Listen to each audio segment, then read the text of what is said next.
1 year later, and we have come around to the same background. Hello girls, gays, and non-binary babes. Welcome back to my channel. If you're new, welcome. My name's Boston. Today we are doing my most disappointing reads of the year. I don't normally do videos like this. I do believe this is my first like ranty kind of video. I'm kind of excited. I've got a list of books here in front of me that just did not do it for me, and I wish they would have. I was so looking forward to them. We're just gonna jump right on in. The first book, A Deadly Education by Naomi Novik. For this book and for a few of the other books on this list, I don't hate the books. I actually partially enjoyed them, mostly enjoyed them, but that doesn't mean they weren't disappointing to me. I expected A Deadly Education to be one of my favorite books of the year, and I ended up giving it, I think, 3 stars. I did not like the romance. I did not like the main character. I only really liked the world building, and that's it. So yeah, I learned, I can't remember who said it on Twitter, but somebody on Twitter said that it was like literally the author's fanfiction. Like, it's like dreary fanfic. And I don't like that. Whole part of the Harry Potter fandom has always made me very uncomfortable. I do not like that ship for a lot of reasons, but it makes sense as to why I would not like this book, especially if the main character is supposed to represent Draco Malfoy. You know, if I never liked him as a character, if I never liked that headcanon, I guess, yeah, not my thing. But I did really like the world building, so yeah. But I was just really disappointed because I was really hoping to like the book. The next book I have is kind of a smaller one, and that's The Poison Garden by A.J. Banner, I believe. This like kind of sucked. I thought it was going to be a cult book going into it. Somebody recommended it to me saying it was a cult book, but it is not a cult book. At least I think they recommended it to me saying it was a cult book. But not only did I not like it because it wasn't what I expected, I didn't like it because it was separated into like 2 parts, but the 2 parts were like 85% of the book and then 15% of the book, where the last 15% of the book was like skipping time randomly, and it was like one little chapter was like 6 months after, and then the next rest of the book was like 4 years after or something like that. It was just weird, really weirdly paced. I didn't like it. So the next book that I have is one that I actually read this month, which you will see in my wrap-up in a week or so, but that is The Haunting of Hill House by Shirley Jackson. After watching the show first, I was expecting a lot from the book, and getting it, I was kind of surprised to see that it was like 200 pages, and I should have taken that as a warning. It's very different from the show, and it's hard to explain why I didn't like it, but I feel like there wasn't, like, nothing happened. Like, there were like some spooky things that happened, and that's it. Very different from the show. You can't even really call the show an adaptation of the book. I would more so call it an original show with a couple ideas borrowed from the book, like the idea of a haunted house and then a couple of names. That's the only thing that was the same. So yeah, I did like the book, and I can appreciate its what's the word I'm looking for, it's starting a whole new thing, new trope. I really appreciate it for that and what it's done for the horror genre, but I was expecting a lot more, and I thought it was gonna be awesome, and it just wasn't. So okay, the next book we have a lot of thrillers on here, so let's keep that going. The next book I have is Lock Every Door by Riley Sager. forgot his name for a second. I lived in peace for 1 second where I forgot who Riley Sager was. Anyway, I did not like this. I gave this one 2 stars. I was just so infuriated by the ending, and I feel like there's a lot of people that would either love the ending or despise the ending. There's not really any in between, and I despised it.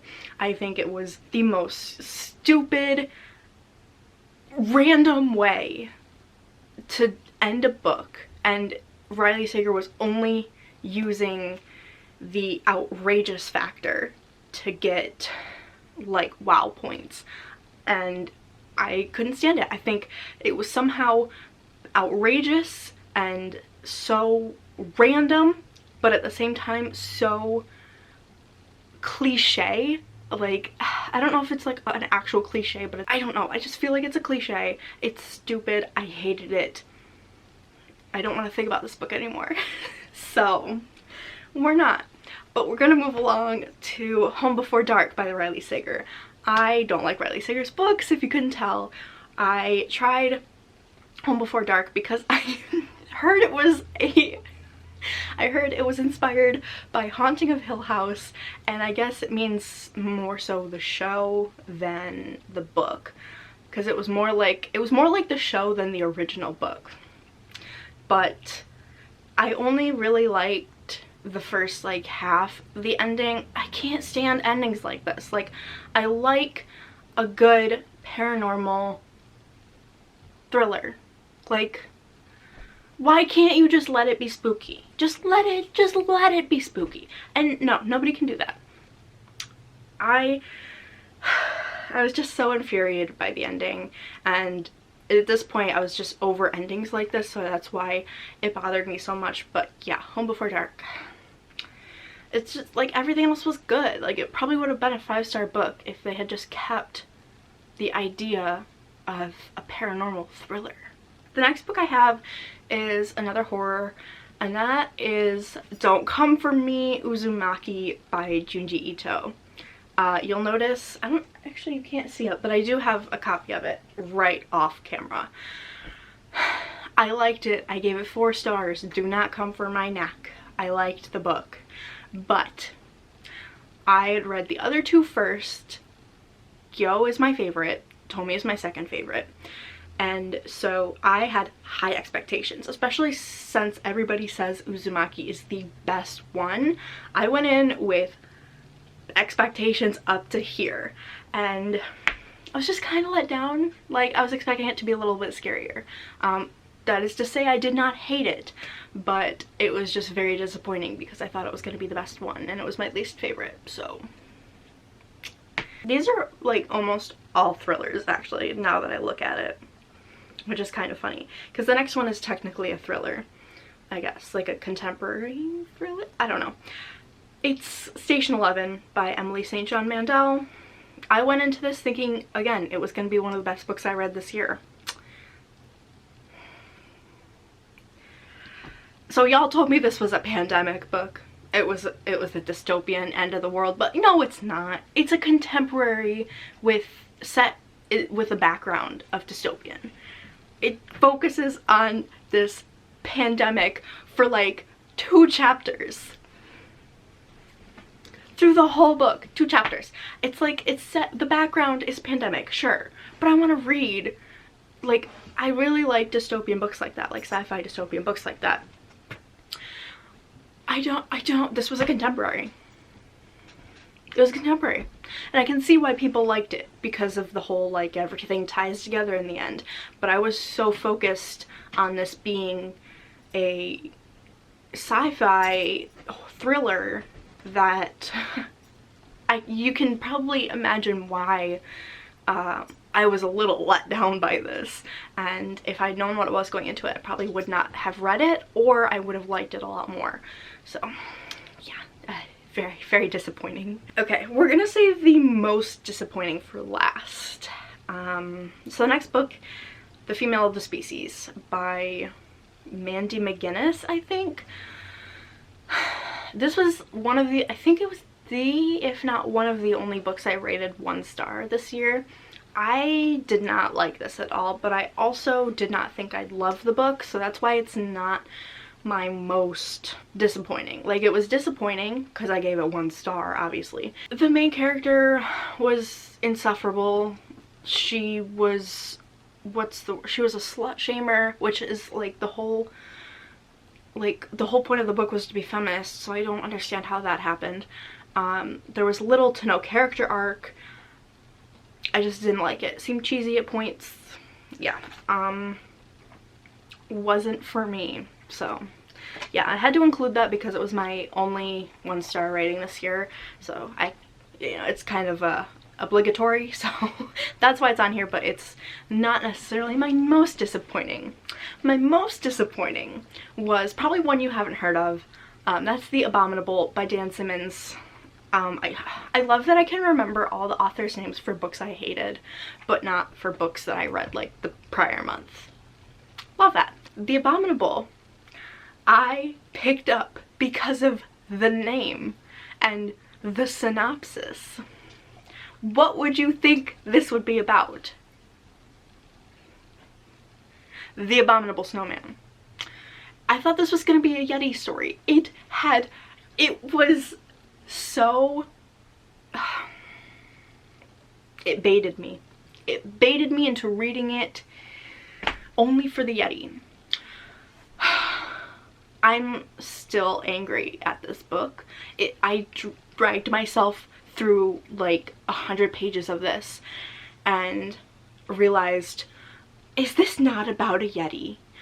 And so I looked up reviews. It's not about a Yeti. It's a freaking, like, this Yeti that they're talking about ends up not being a Yeti, and it's all like a metaphor like a literal metaphor for Nazis. Like, which is like cool. Yeah, Nazis are bad, but like, really, did you have to bait me with the Yeti? Like, I was here for the Yeti.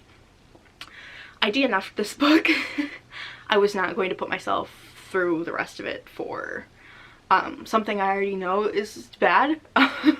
And the beginning was boring anyway. Like, it just talked about hiking gear or like climbing gear. I don't care about that. I was there for the Yeti, man. Like, even if it had been about a Yeti, it probably would have been like a 3.5-star read, just because of how boring it was. The 3.5 stars would have been for the Yeti alone, but because it wasn't even a Yeti, I couldn't continue. I couldn't continue. How could you expect me to continue? Can you tell that was my most disappointing? I was so irritated by that. I probably talked about that for so long, like both in my own head and to anyone who would listen to me, because I was just so furious that I got baited with a Yeti. But then my man came through. I can't get it off my bookshelves, but Max Brooks came through with a Bigfoot story, and it was wonderful. So thank you, Max Brooks, for giving me the giant ape story I needed. But anyway, that's gonna be it for this video. Sorry it was kind of short, actually. I don't have many books that disappointed me. I feel like, I don't know if I'm like notorious for this, but I feel like I am notorious for enjoying pretty much everything I read most of the time. Like, I'm a simple person to please, so I don't have a whole lot of disappointing reads, but also I think the fact that I've never done one of these videos before makes up for that. You're welcome. Here you go. But yeah, thank you so much for watching. If you made it this far, leave me is there like a dumpster, like a trash can emoji? Leave me like a trash can emoji or something like that in the comments. And yeah, thank you so much for watching. I will see you in the next one. Bye-bye.